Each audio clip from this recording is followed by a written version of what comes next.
Hello and welcome back to another episode of Mystery Red Reads. I am your host, Mystery Red, and this is my disclaimer. This beta read in Concord is at the author's request. This video is for learning purposes. Today we're looking at a piece of original fiction. We are looking at part 2 of chapter 1 of No Name Shattered by Dontrike. I have a playlist created for any author that I have read more than one chapter for, and so you can click on that playlist and you can follow along from the beginning. With that, we are going to jump right in here. At the capital of the kingdom of Hedron, there lies a tower at the castle at the peak. A castle at the castle. Okay, I got caught up on the at. First, let's make sure I'm in suggesting. We are. Great. And let's just, I'm going to try to reread it the way it is. And then we're going to consider how close the ats are together.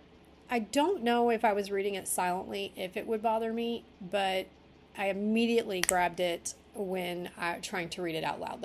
Immediately started stammering over it. Let's think about that for a second. So let me try to read it the way it is. At the capital of the kingdom of Hedron, there lies a tower at the castle at the peak of the precious mountains. Really, okay, so the sentence is really good, and I just want to take out one of the ats. So if we were to do that, what would that look like, and what could we do instead? Okay, so I mused over a couple of ideas, and one of them was, could this be on? At the capital of the kingdom of Hedron, there lies a tower at the castle on the peak of the precious mountains. Simple fix. I think it worked well.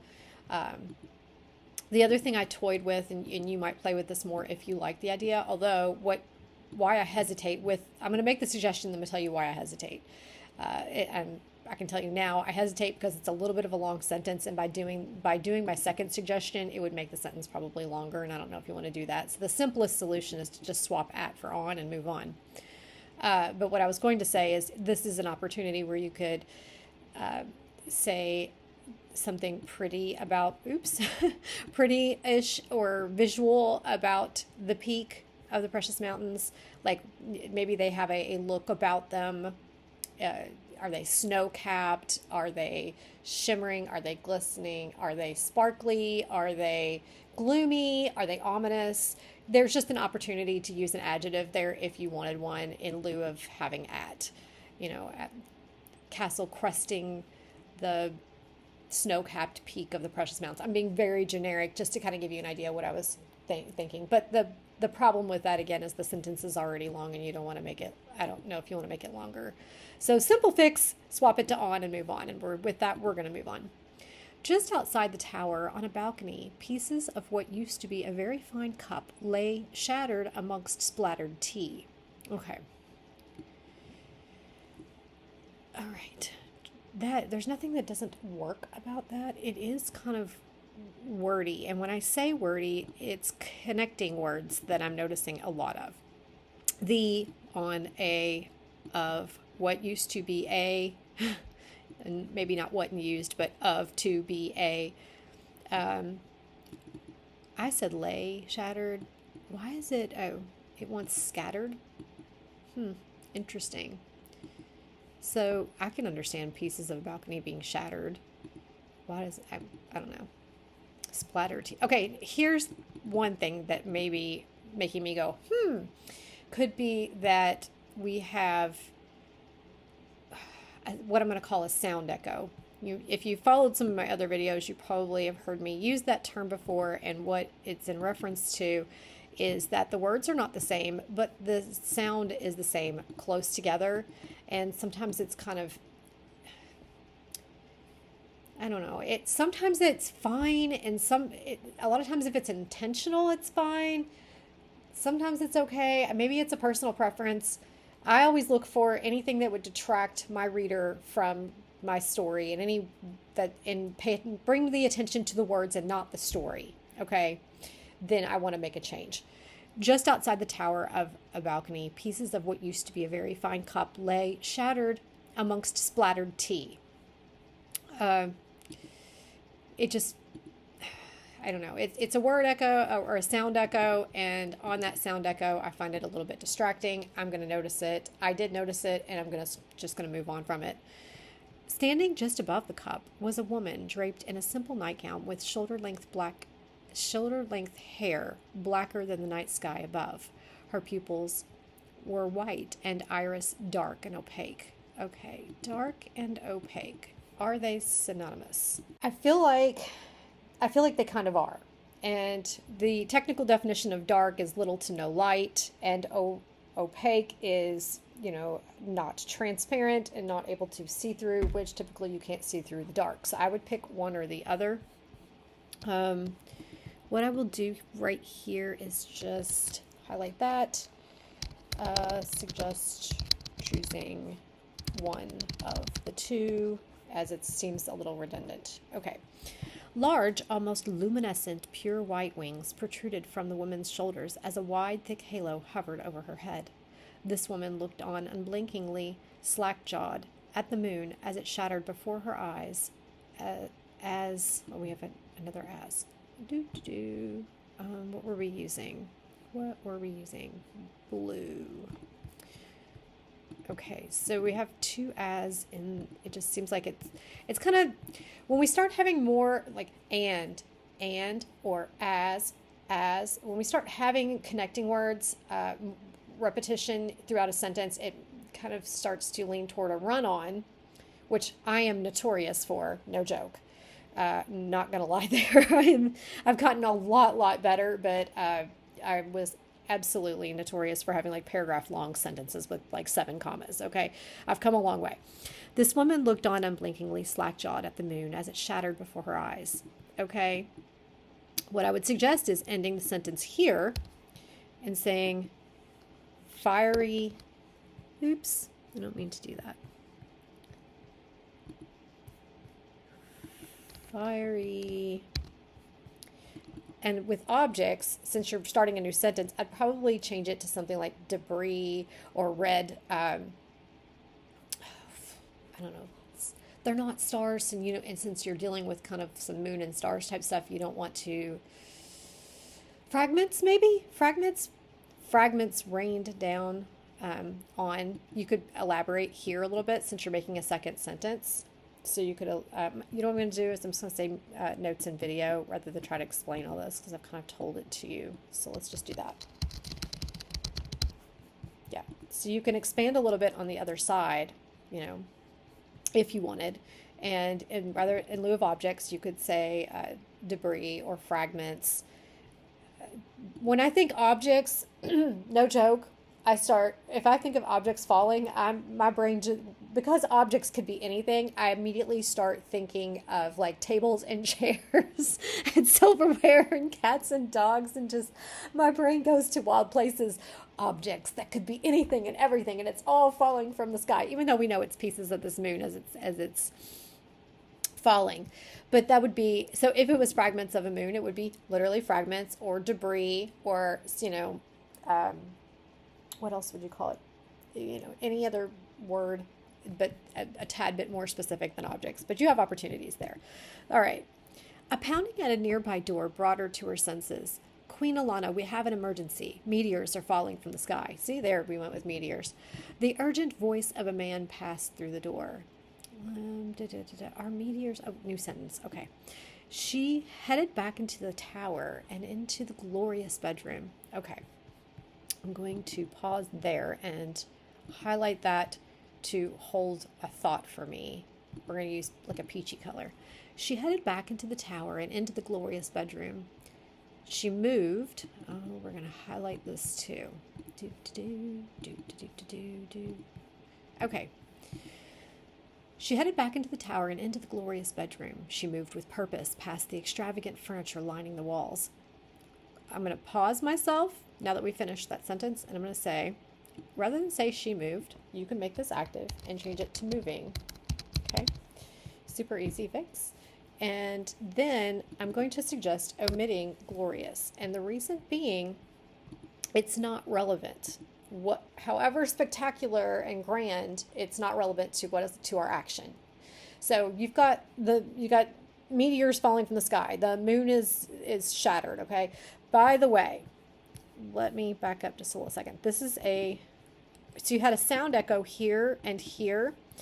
Now you have a word echo in the same chapter, which I would try to avoid. I'm going to highlight it in yellow as well, because you definitely want to not have shattered in there twice, and then you have the echo up here. So if you deal with the echo and decide to keep splattered and omit shattered, then you can keep your shattered here, and it omits the sound echo here, resolving both issues.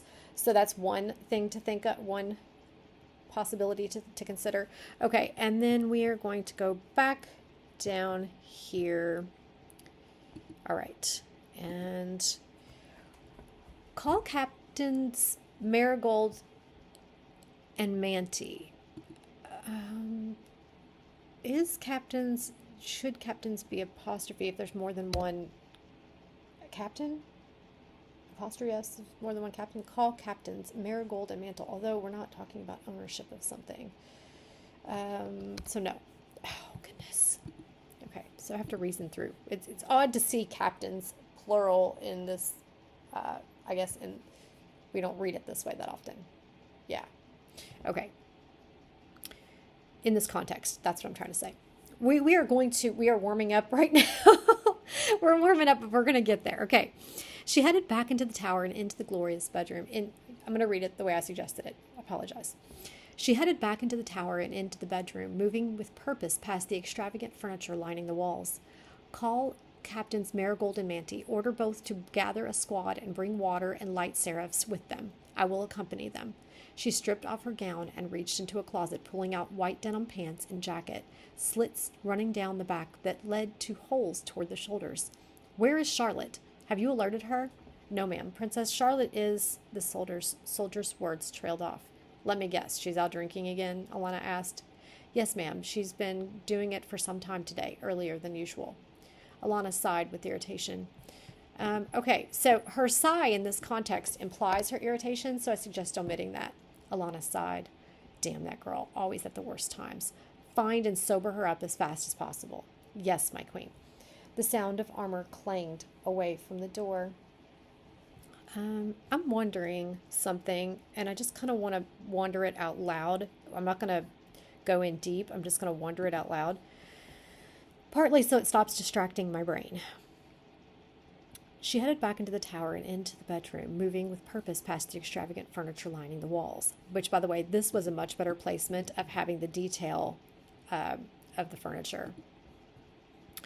Call Captains Marigold and Manty. Order both to gather a squad and bring water and light seraphs with them. I will accompany them. She stripped off her gown and reached into a closet, pulling out white denim pants and jacket, slits running down the back that led to holes toward the shoulders. I'm going to notice something. And I've noticed it in a couple of mentionings, I think, I think might even have another one example of it here early on. So when we introduce a character, I'm seeing here a pattern of when we introduce the character, giving a detailed rundown of this character's appearance down to even what they're wearing. I don't know that we need to do that to this level of detail. I think a high level appearance would be sufficient. Generally, when I'm being introduced to a character, I like to know their gender, and I kind of like to get a hair and an eye color in there throughout the chapter, not necessarily all in one download. And if I can get it into one paragraph smoothly, like if I can work it in there in a way that's not like, I guess, in your face or like info dumpy, then I will. But especially, there's different ways you can do it that it comes out smoothly rather than informatively. What I'm seeing here is a pattern of giving that level of detail, and I don't want to shy you, I don't want to deter you from having detail. I just want you to have the finesse of placement of detail. How's that? And so that's what I'm looking for, is opportunities to rearrange things a little bit to where it would be less and come across smoothly, seamlessly. And so I noticed here, I'm just going to kind of minty green it. And then I noticed up here when we met, standing just above the cup was a woman draped in a simple nightgown with shoulder-length hair blacker than the night sky above. Her pupils were white and iris dark. Oh, I'm suggesting pick one of an iris opaque. Large, almost luminescent, pure white wings protruded from the woman's shoulders as a wide, thick halo hovered over her head. This woman looked on unblinkingly. Okay, so we have this detailed look of her. And I guess I kind of mused, I've noticed this in prior chapters, the same kind of details given very quickly, which is not bad to have some detail. Where would we possibly, if we were considering paring down the detail in the intro of the character, where might we do that? Let's ask that question for just a second and use it out. Okay. Standing just above the cup was a woman draped in a simple nightgown with shoulder-length black hair. I would just say black hair and end it right there. I know we are writers, we like the dreamy, beautiful, deep, rich, vivid. Sometimes it's okay to be simple, especially if you're just trying to get to business. So I might pare that down. I'm hesitant to mark this up, as this is amusing. This is a thought for your consideration. And so you may choose not to change this. That it is your preference. Why I'm pointing it out is because I noticed a pattern. And I don't want to detract from your story or your writing with a pattern of this sort. And I got that changed in the font changed color. I don't want to do that. I want to change the highlight of it. Okay, so let me continue and try to see this all the way through. Standing just above the cup was a woman draped in a simple nightgown with shoulder-length black hair. Her pupils were white and iris dark, or iris opaque. I kind of like iris opaque better, I think. Large, almost luminescent, and I would omit pure, as it feels a little excessive, okay? I would omit it. And I would say large, almost luminescent white wings protruded from the woman's shoulders as a wide, thick halo hovered over her head. I think that this detail is okay to have in here in this placement if you pare it down just a little bit, like omitting just the pure part, kind of toning it down just a little so that it flows a little smoother and a little less wordy. And it's a long description, okay? I'm not, I would probably, if I had to choose which details to keep, I would pare down the eyes. And standing just above the cup was a woman draped in a simple nightgown with shoulder-length black hair, her pupils white, her iris opaque. Large, almost luminescent wings protruded from the woman's shoulders as a wide, thick halo hovered over her head. I would probably envision her wings being white, almost just that's just kind of where I would automatically go without you telling me to. So that's another thought, and I kind of left the word out. You can mess around with it.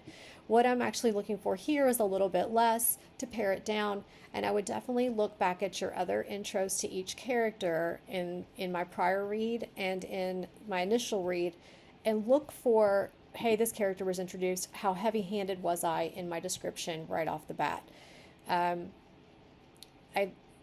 See, the thing is, you have opportunities throughout the chapter to add a little detail here or there. I do like to give a general appearance. I have another author, Crystal Committee, that she likes to be very vague and have the reader create the visual they want of the character. I kind of want to have as close to the author's visual as I possibly can. So it really irks me when people have a book cover and a character on it that does not fit the description of any character in the book. And then I'm all of a sudden like, I kind of want that visual, you know. I like that. I like images. I don't need a whole lot of them. I'm not like a graphic novel, you know, they're fine, but I don't need a graphic novel. I can read a regular book. I like to have a general idea of what the author wants them to look like. It goes with their personality and their character.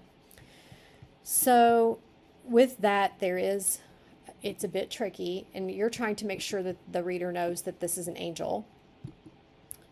So I can kind of see keeping this detail. I'm wondering if we need to do that every single time we introduce a new angel. I don't think we do. I think you could probably mention a halo or alternate with wings or use the wings like arms. And that would also tell the reader that character is an angel without having to describe both the wings and halo with every single character introduction, if that makes sense. If it doesn't, just let me know. Okay, we're going to get off my little musings about the detail of introducing a character. Like what they're wearing is another one down here. We've got pulling out white denim pants and a jacket, slits running down the back that lead to holes toward the shoulders. I don't need to know that. It doesn't matter to what is happening with this character right now. I'm more concerned with, the moon, the fragments of moon falling. She's got chaos. She's trying to pull together her people and decide what they're going to do. I don't really care what she's wearing. Okay. Where is Charlotte? Have you alerted her? No, ma'am. Princess Charlotte is. And then she's drinking. Okay, so we are back. We're going to start right here. Alana sighed. Damn that girl, always at the worst times. Find and sober her up as fast as possible. Yes, my queen. The sound of armor clanged away from the door. Okay, so the sound of armor clanging away from the door. Is this soldier on the other side of the door? I'm assuming the armor clanging is the soldier walking away.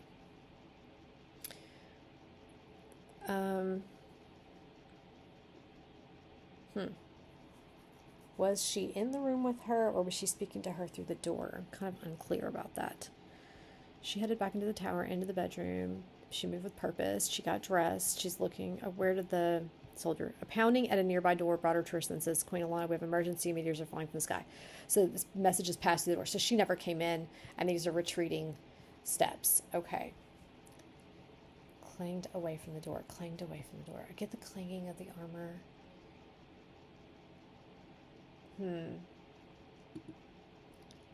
We used trailed off here when she spoke, because I'm inclined to say that here. I think it's fine. We're just going to move on. But I kind of would have been inclined to say something about, trailing off would have been this chinking of armor grew distant or faded away, or, I don't know. I guess it's fine. Okay. She rushed to dress herself, her wings slipping through the slits and into the holes. Oh, I see. Okay, so her clothing was relevant because it was cut to fit her body. Interesting. I'm just gonna leave it, and we're gonna keep going because I understand the purpose now. I think my brain thinks, okay, the detail given earlier makes sense now, but at the same time, I don't care what she's wearing. I don't. Just because I'm more interested in what's happening in the scene than her attire. So I guess that's just food for thought. I don't know if I need to note that, but this would, if you considered removing the detail of what she's wearing, I would consider, obviously, remembering to update everything as you ripple down. Once dressed, she burst into... I'm pausing again. If you decide to keep this, you will have an echo on dress and dressed. So I'm going to highlight it in case you decide to keep it, just so that you can still address the echo. And I kind of thought she was dressed back here. I mean, I understand she's only getting her clothes out and she's talking and then she's getting dressed at the same time. But I feel like we're spending too much time focusing on her getting dressed. Once dressed, she burst into a sprint, running through the room and to the balcony, leaping over the railing, spreading her wings, easily twice as long as she was tall. Her wings caught the wind, carrying her across the sky and over the Capitol. Sirens filled the night air as soldiers rode out from a large open area beneath the castle, dozens riding horses as another dozen flew above them. Alana swooped down in front of them as they left the Capitol. Okay, so it was good. Sirens filled the night air as soldiers rode out from a large open area beneath the castle. Dozens riding horses as... I kind of want a different number than dozens twice. Even though your use of the repetition is correct, I feel like you can do better. And that's why I'm going to make the suggestion. Let's see, flew above them. Alana swooped down in front of them. Okay, so one thing I would hesitate to do is refer to them as them in two consecutive sentences. That is something I would not do. The reason being, I, as a reader, had to go back and reread to remember who the them were. Who them were. I had to go back and read up here to remind myself who them were, because this is also a long sentence. And so when I continued and I had them again, I really did not want, I feel like them is okay the first time. And then when we go back the second time, I feel like we need to be specific again. And I'm also wondering, sirens filled the night air. Soldiers rode out from a large open area beneath the castle. Dozens riding horses, and another, as more flew above them. So they're all angels. Okay. So that's telling without giving me the detail of their wings or their halo. I now know they're all angels. Okay. Sirens filled the night air as soldiers rode out from a large open area beneath the castle, dozens riding horses as more flew above them. Alana swooped down in front of her army, maybe her people, as they left the castle. Something more specific. So did I mark I need to mark the thems. And then you've got musings in the video, so I'm not going to make a note about it. Let's see. Captain Manty, troop report, Alana said to the rider at the front, a younger man in his 20s with black hair riding atop the only black horse among the riders. His armor a silver color. Silver is a color, so we don't need to say that it's a color. That is something I did when I first started writing fan fiction. And someone pointed out to me that I was being redundant. So it was like, okay, easy thing. I like things that are take it out things when they're not beautiful, pretty words, and they're just easy little fixes. Okay. Captain Manty, troop report, Alana said to the rider at the front, a younger man in his 20s with black hair riding atop the only black horse among the riders. Okay, so we've got riding and an echo on riding. Okay. And I would end that sentence there because it's going on as a very long sentence. Look how long that is. Okay. We could, I could pull up some of my old work and show you how long my sentences are, and you'd be like, okay, and I'm listening to this lady. Okay. But that's how I started. So we've grown. Let's see. Where did I find the place to end it? I think I'm suggesting ending the sentence here. And his armor, as silver, shone even in the broken moon's light, the insignia of the sun rising over a mountain on his chest. Okay, I like this visual. Let's see if we can toy with it just a little bit. His silver armor, a little bit of rearranging. His silver armor, okay. I'm suggesting you move this down here. We need a space between it. His silver armor shone. I don't want that line through it, but it's still going to leave it there, and I don't know how to make that stop. I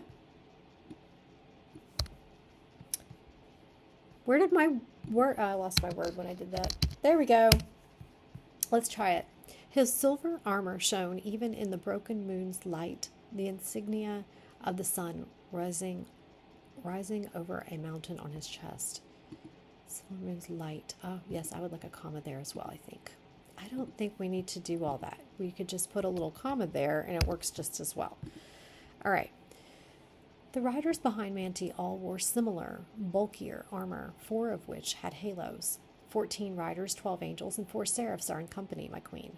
2 water, 1 light, and 1 earth seraph are accompanying us, Manty described. Very good. That should do well if any fires break out. Keep riding until we hit Auchbi. The largest meteor looked to be heading in that direction. We start there. Yes, ma'am, Captain Manty confirmed as Queen Alana drifted upwards toward the front of the Angels to a woman in her early 30s. Large, light-tanned wings beat to keep in front of the pack, the outer edges of them coated in small plates. The outer, there, you know what? We could do this. Their outer edges coated in small plates, or outer edges were coated. Do we need a were? Maybe. I don't know. That's up to you.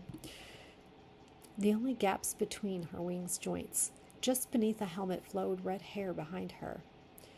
Those flying behind. Oh, we have an echo on behind. Let's see. Those flying behind wore similar armor. I don't know if I'm assuming everyone is kind of wearing the same armor, so I don't know if I need this sentence at all, and it would eliminate your echo. Captain Marigold Alana repeated her orders. Yes, my queen, Marigold confirmed, taking a deep breath. Wusses, she yelled, every soldier responding with a cheer. We are to look for any crash site and support any town or person hit. We make our way for Auchby. For Hedron and for the queens, every soldier repeated. Louder, wusses, Alana rolled her eyes at them. At the term. Do we need a comma there? I'm not really sure. Alana rolled her eyes at the term for Queen Clara.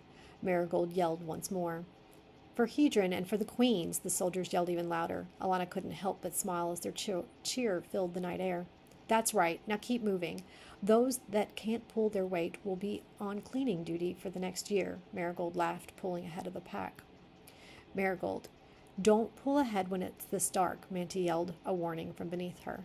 Oh, shove it, Manty, the red-haired angel argued. We'll just take out, all right, there we go.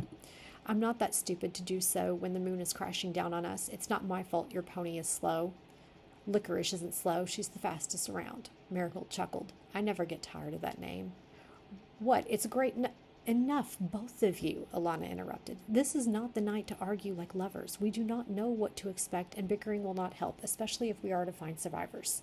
Yes, my queen, both responded with a somber tone.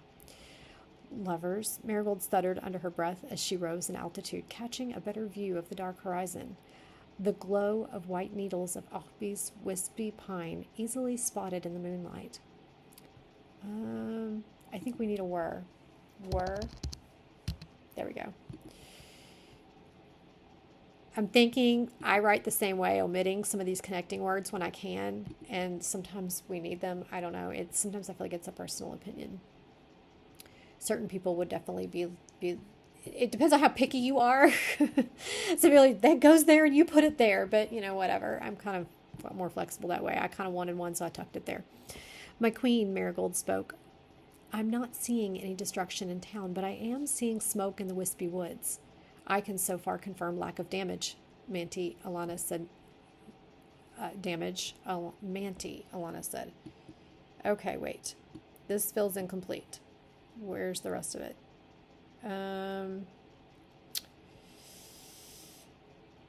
I'm confused by this part right here because I feel like there would be more text on the other side of it. I can so far confirm lack of damage. And now, is she turning to him now? Is she turning to him now and saying and addressing him? And then, ma'am, Tina. Okay, so is she turning for? I feel like is she turning for him? I'm going to say notes and video. I'm not suggesting you omit it. That's not what I'm trying to do. What I am saying is notes in video. It felt incomplete. I think that she's kind of like turning. She's got an update from Marigold, and I feel like now she's turning toward Manty for an update from him.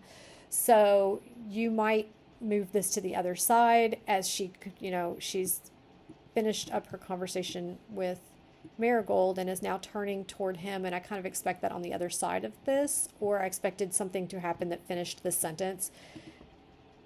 Manty, like she's turning for him for his report. That's the impression I get. So if that's the impression you were going for, I just think it needs to be rearranged a little bit so that that's extra clear. Or maybe she kind of turns her head towards in Manty's direction, and then I know that confirms, and then she says his name. Does that make sense? I can so far confirm lack of damage, Alana said. She turned toward Manti. Report something of this. You see what I'm saying? Something to that effect. So, all right, we're going to keep going. Ma'am, Team 1, scout the town for injuries and information. Report to us at the woods as soon as possible. The rest of us will continue onward and scout the area, Manti commanded. Sir, a pair of riders and angels shouted, breaking off from the pack. The troops rode hard as they neared the destruction of the woods became clear. Smoke, dust, and needles hung heavy in the air. The company stopped as they came to the edge of the cloud. I can't see a thing from up here, Marigold detailed. Can any of you wusses make anything out? She looked at the angels, each shaking their head, confirming the lack of visibility.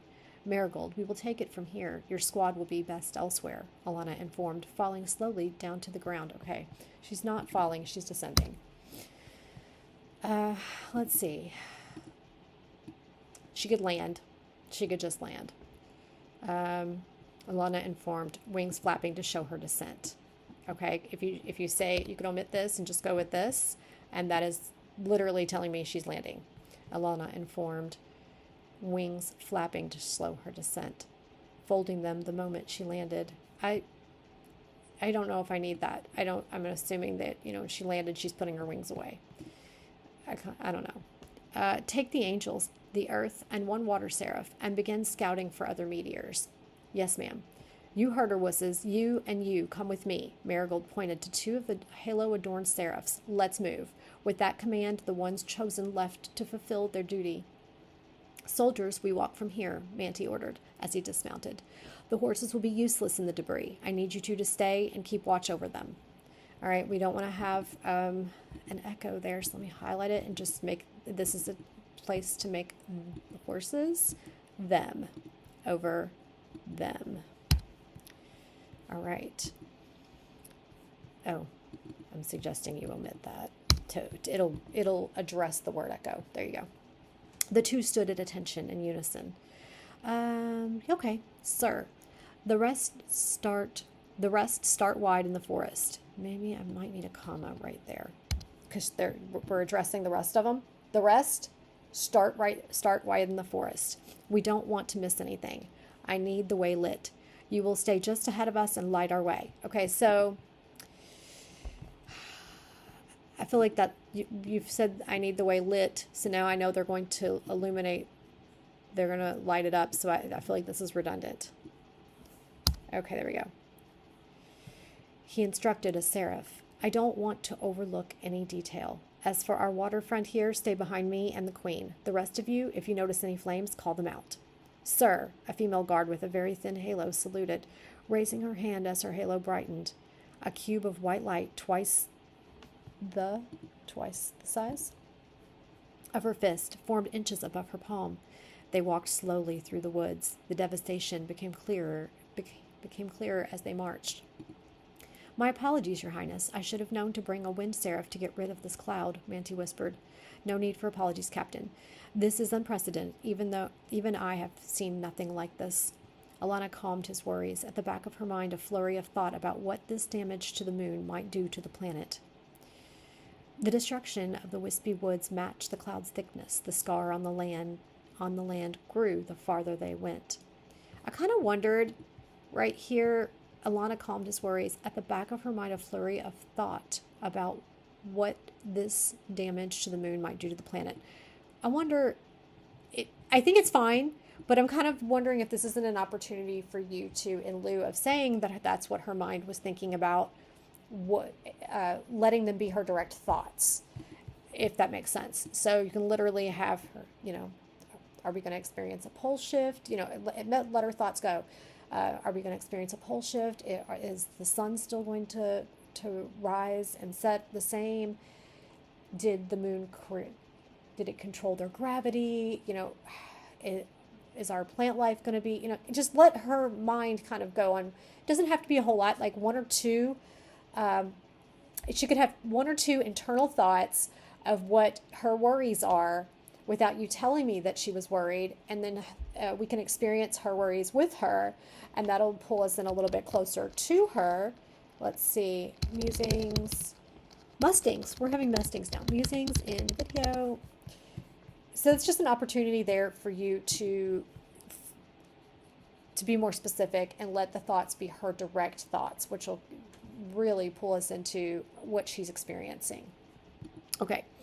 The destruction of the wispy woods matched the cloud's thickness. The scar on the land grew the farther they went. An ear-shattering crack caused all to take a defensive stance, readying themselves as a branch cascaded down a tree, falling to the ground and caused a plume of dust. Okay. All right. If it's cascading down, that's the same as falling to the ground. You could change this to something more dramatic. Erupting into a plume of dust, or something to that effect. You know, make it a little bit more active and less telling. Let's see. An ear-shattering crack caused all to take a defensive stance, readying themselves as a branch cascaded down a tree, and it could tumble. Because tumbling to me, cascading is kind of like it's falling. Yeah, tumbling seems rougher if we're wanting it to. How do you want it to feel? Okay, cascading feels almost pretty to me. The word cascade I think is really kind of beautiful. So if I've got a big chaotic scene in front of me and a mess, I want a word more like tumbled. Just a suggestion. So I'm going to say musings and video on that. And then we know that it's falling to the ground, so we're omitting that. Down a tree, summoning a plume of dust, or erupting in a plume of dust, or something to that effect that means a big mess has just come up. It's just a branch, Manti informed. I'm sure that will happen more the further we get, but keep an eye out. We cannot let the queen be injured. Yes, sir, the light seraph responded. Wait, Manti, Alana said, and scanned the thick, dirty fog around them. What is it? Manti started as the company halted. Alana shushed him, closing her eyes as she attempted to listen. Her halo hummed, sensing for magic. The company, too, listened while the sound of branches, trees, and dust settled. We have an echo on listened. You can say that they were still or perked or alert or looking around, something to that effect. You have options. Is anyone there? A voice echoed amongst the trees. Alana opened her eyes, hearing the voice. Did you hear that? Someone is here. We have to move. Manti nodded in confirmation. Pick up the pace, he ordered. They jogged, armor clanging. I think we want an active word there. Why? I don't want to do all of that. I just want to highlight this. Clanging. Okay. They jogged, armor clanging from the hurried movement. The cloud grew thicker as they pressed on, a sudden gust of wind carrying the needles and dirt out into the woods. Finally, Manti said gladly, moving faster.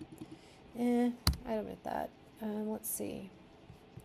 Move it. We need to get to the injured. The scar on the ground grew until they had reached the end of the path, finding a large, cracked boulder.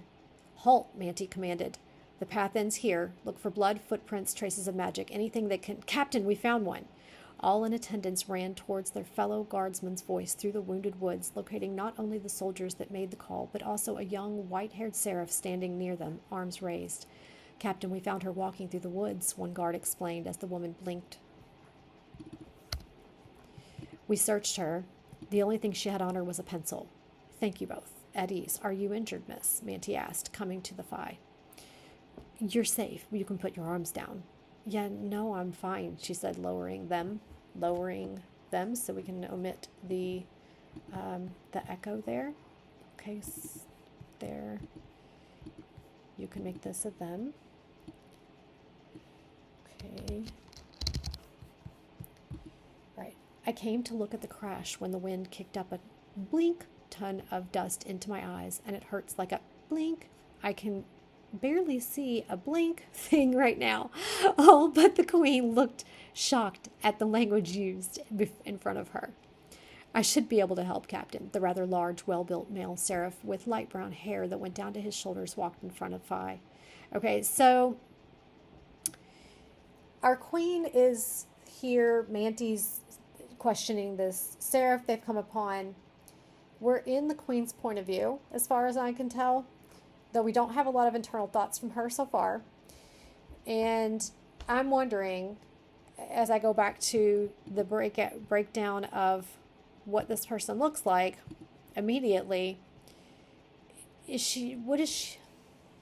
when the queen looks, is this is what she sees. Is this what she's really thinking about right now? She's thinking about how he looks when she's in this scene, rather than thinking about who is this girl and what does this girl know and what has she experienced.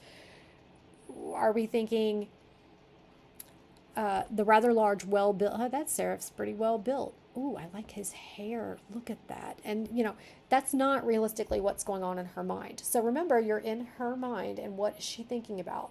And it's not really noticing what he looks like right now. So we want to pare that down if possible. Manti stepped away to give him room. I need some light, he said, calling over the light seraph to bring the cube of light closer. All right, so we've got like echo, like here 3 times. So, okay. I need some light, he said, calling over the light seraph to bring the cube closer. I would omit this. Okay. So they're literally called a light seraph. I'm trying to think of another. Maybe he could say, I can't see, he said, calling over the light seraph to bring a cube closer. That's an option. The man opened his hands and his thimble-sized halo glowed. A small ball of water appeared in each hand, holding them between his thumb and fingers. His thumbs and fingers. Okay, so we've got an echo on hand. Could we use palms, perhaps? It's just a thought. Let's see. Holding them between his thumbs and fingers. Okay, I need you to stay still. This should get the dust out. With a nod, Phi stood still. Okay, so it's kind of like echoey in action. Like, okay, he told her to stay still, and so now she's standing still. That it's kind of redundant. So, with a nod, Phi consented, or Phi gave a nod, remaining, Phi gave a nod of affirmation as the guard brought the 2 orbs to her eyes. See, I would fool with this just a little bit to kind of remove, it's the redundancy on the action. They said the action and then she did the action and it just feels redundant. I think you could tweak it just a little bit to feel less telling. How's that? Phi did her best to keep her eyes open as they twitched. An immediate cooling sensation calmed the irritation when the liquid spheres touched her eyes. So now we have switched points of view. Okay. So I felt like we were with the queen because we were with her when she got dressed. She's let her people out. They've come upon this scene. And so now I feel like we've done a head hop. I don't know that you wanted to do that point of view switch. So I'm just going to note it that I've observed it and this is where it happened. There's some question prior to this to where it could have possibly slipped into Manti's point of view, but I generally assumed we were with the queen, and because I didn't have any internal dialogue or direct internal thoughts from the queen, I really don't know. I'm just assuming that it was kind of reading from her point of view. That might be something you want to look at. All right, so now we are with Phi. An immediate cooling sensation calmed the irritation. There is a sound echo on this ION. I have to observe that I noted it. It's not anything you have to change. When the liquid spheres touched her eyes. Okay, so you've got an echo on her eyes as well. You could flip-flop that back and forth with her eyes and then them to kind of break it up just a little bit. The seraph gently pulled the orbs away from her. I think the from her is probably redundant. We could probably do away with that. He let the spheres fall to the ground as his halo dimmed. Okay, so on that note, we are at 50 minutes. I have gone over my time, but I kind of wanted to get as far as I possibly could and in the middle of my ramblings. So I am going to stop right here and I'm going to highlight this paragraph pink. So when you see it, don't be alerted. That is me knowing where I left off because I prefer to leave off at like chapter 1 of 3 is where I'd like to leave off. But I have to try to do 3 more reads today for other authors. So I have to stop here. Okay, on that note, I'm going to upload this as soon as possible, hopefully today, and I will talk to you soon. And guys, I'll see you next time on Mystery Red Reads.